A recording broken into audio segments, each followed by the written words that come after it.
Hello guys, আশা করি সবাই ভালো আছেন। আজকে ভিডিও দেখানোর কারণটা হলো কি, আমি সকালে উঠে দেখি আমার খামারে মাছিটা অনেক বেশি। দেখতে পাচ্ছেন আমার গরুগুলোর গায়ে, দেখেন মাছিগুলা। আর মাছিগুলো অনেক বেশি ছিল। আমি জানি না আজকে কেন এরকম মাছি হলো।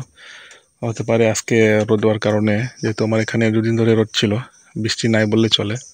তো সেই কারণে এখানে আমি ধুমা জ্বালিয়ে রাখলাম। এই যে দেখেন, তো ধুমা জ্বালানোর কারণটা হলো কি, যাতে মশা মাছি দূরে থাকে।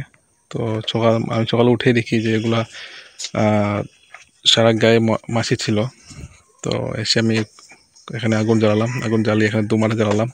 তো এখন কিছুটা কম হচ্ছে মাছিগুলা। তো আপনার চেষ্টা করবেন খামারে মশা মাছি থেকে গরুকে রক্ষা করার জন্য এরকম ধোঁয়া কোয়েল জ্বালতে পারেন না, ঠিক আছে। কোয়েল জ্বালালে একটা নিয়মটা হলো কি, কোয়েল জ্বালালে সেটা জাস্ট মশা চলে যায়, কিন্তু ধোঁয়া জ্বালালে মানে মশা সব চলে যায় আর কি। তো এখন গরুগুলো একটু আরামে থাকতে পারতেছে আর কি। তো আরেকটা বিষয় আছে যে, যেহেতু আমার এখানে দুই দিন ধরে গরম ছিল, তো এগুলো বৃষ্টি নাই বলে চলে আমার এই এলাকায়।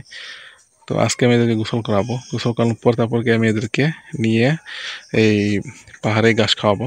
আমার কাজে লোকটা আসুক, তারপর আমি এদেরকে গোসল করাবো। তো সবাই ভালো থাকবেন। ভিডিও ভালো লাগলে লাইক কমেন্ট করবেন, যাতে ভালো ভিডিও নিয়ে আসতে পারি।